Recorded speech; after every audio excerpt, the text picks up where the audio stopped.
Jesus came, took the bread and gave it to them, and did the same with the fish. This was now the third time Jesus appeared to his disciples after he was raised from the dead. When they'd finished eating, Jesus said to Simon Peter, "Simon, son of John, do you truly love me more than these?" "Yes, Lord," he said, "you know that I love you." Jesus said, "Feed my lambs." Again, Jesus said, "Simon, son of John, do you truly love me?" He answered, "Yes, Lord, you know that I love you." Jesus said, "Take care of my sheep." And the third time he said to him, "Simon, son of John, do you love me?" Peter was hurt because Jesus asked him the third time, "Do you love me?" He said, "Lord, you know all things. You know that I love you." Jesus said, "Feed my sheep.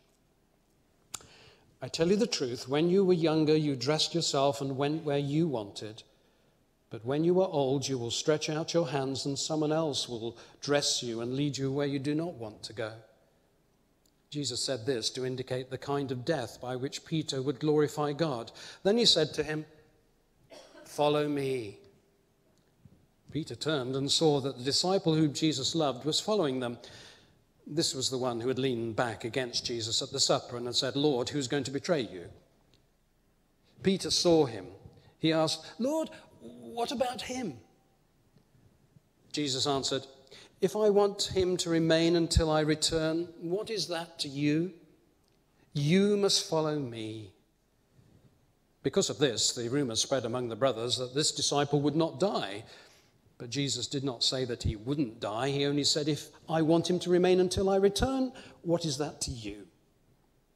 This is the disciple who testifies to these things and who wrote them down. We know that his testimony is true. Jesus did many other things as well. If every one of them were written down, I suppose that even the whole world would not have room for the books that would be written. End. How is Peter feeling by the lakeside as they go out fishing, come back and realize that Jesus is with them? The issue of the resurrection of Jesus is not the main thing now. The disciples are fairly convinced that Jesus is alive again. The issue is really, how does Jesus see me in Peter? Yes, he's excited. Yes, he knows something of shame and guilt. But how is it with Jesus and him now?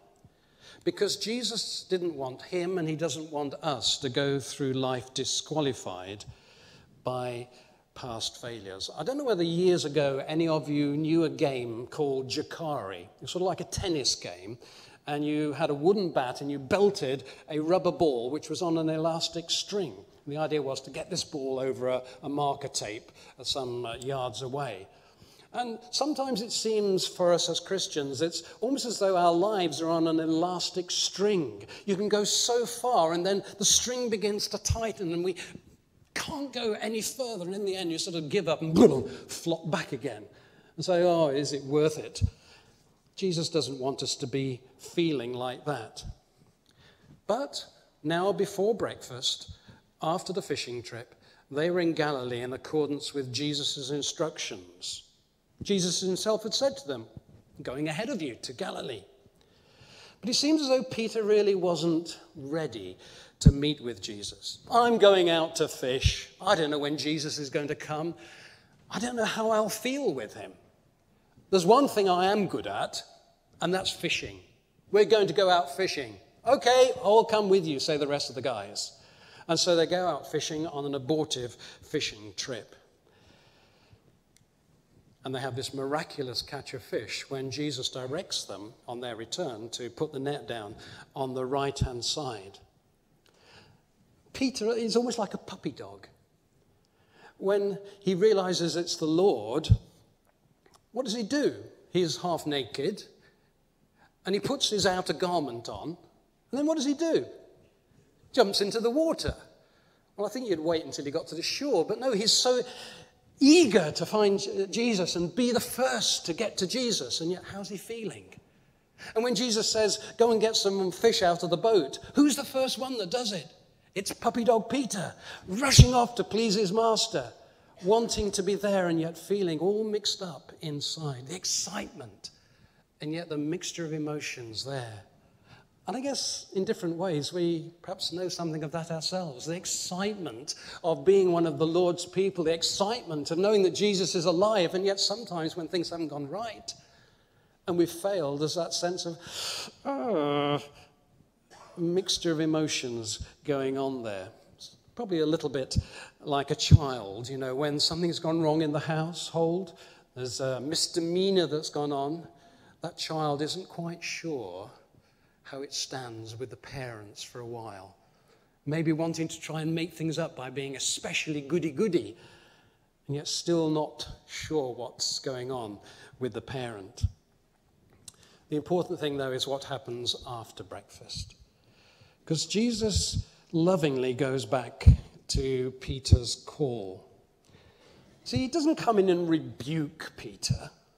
There's so many people in the churches who have been damaged by well-meaning ministers, elders, other Christian friends who've come in and said, you've failed, you really have done things badly.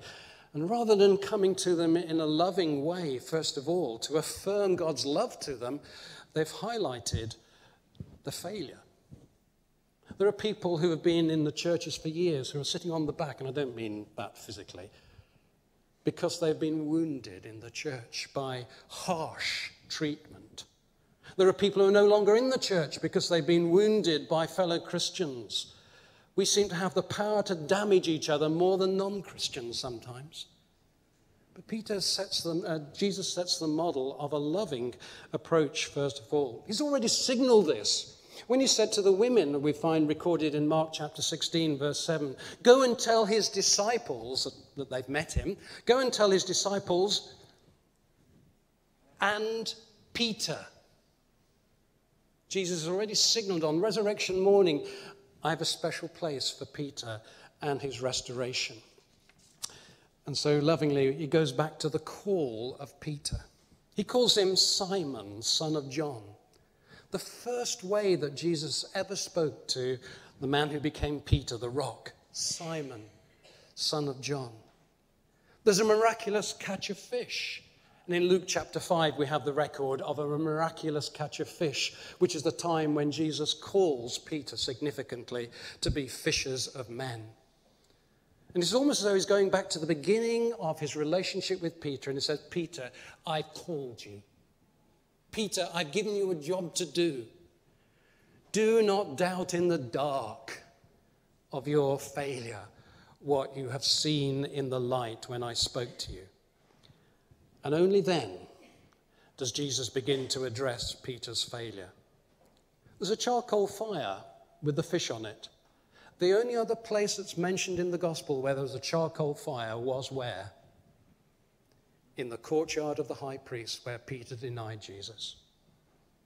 Going back to the place where there was failure, symbolically with the charcoal fire perhaps on the beach, maybe reading too much into it. Was it more than just 3 reaffirmations of Peter to match his 3 denials?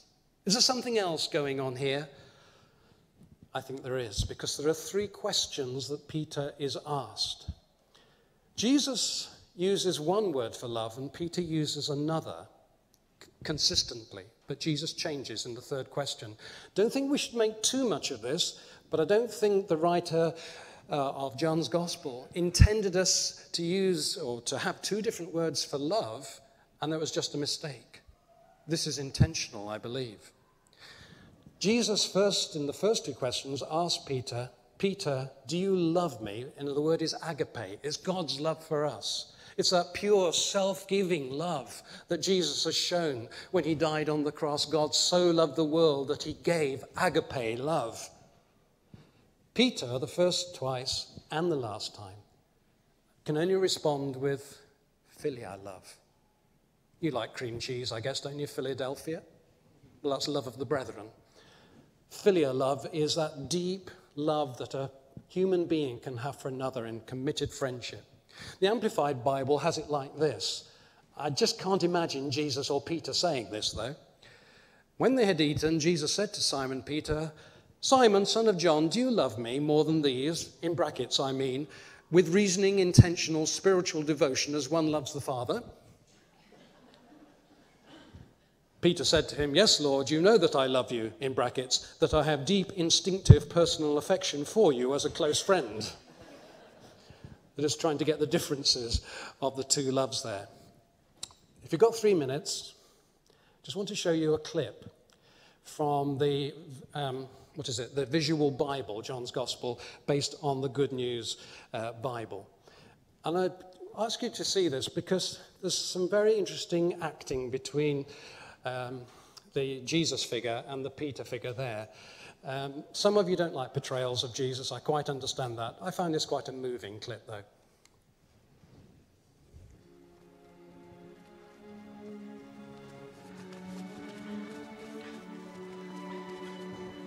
Bring some of the fish you've just caught. Simon Peter went aboard and dragged the net ashore full of big fish, 153 in all. Even though there were so many, still the net did not tear. Come and eat. None of the disciples dared ask him, "Who are you?" because they knew it was the Lord. So Jesus went over, took the bread, and gave it to them. He did the same with the fish. This then was the third time Jesus appeared to his disciples after he was raised from death. After they had eaten, Jesus said to Simon Peter, "Simon, son of John, do you love me more than these others do?"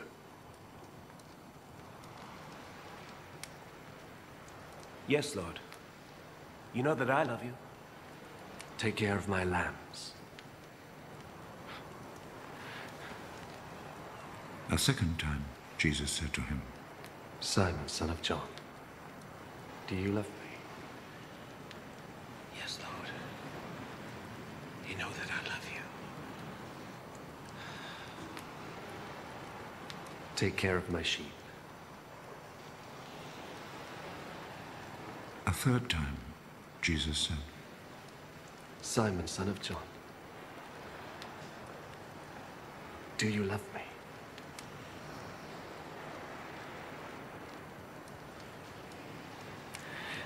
Peter became sad because Jesus asked him a third time, "Do you love me?" And so he said to him, "Lord,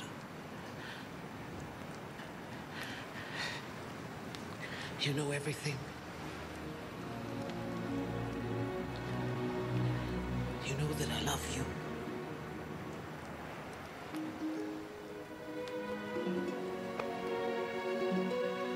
"Take care of my sheep."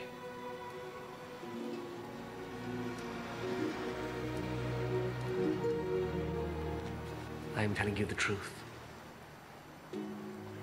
When you were young, you used to get ready and go anywhere you wanted to.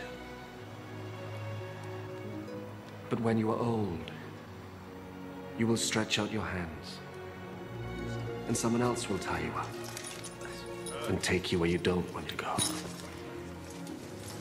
In saying this, Jesus was indicating the way in which Peter would die and bring glory to God. Then Jesus said to him, "Follow me."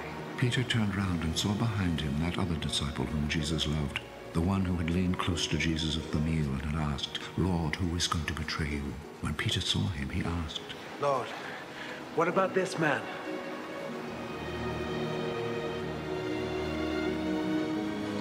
If I want him to live until I come, what is that to you? Follow me. So these 3 questions. The first one, Peter is asked by Jesus, "Do you truly love me with that agape love? More than these?" More than what? More than the fish, the fishing business? Do you love me more than the other disciples?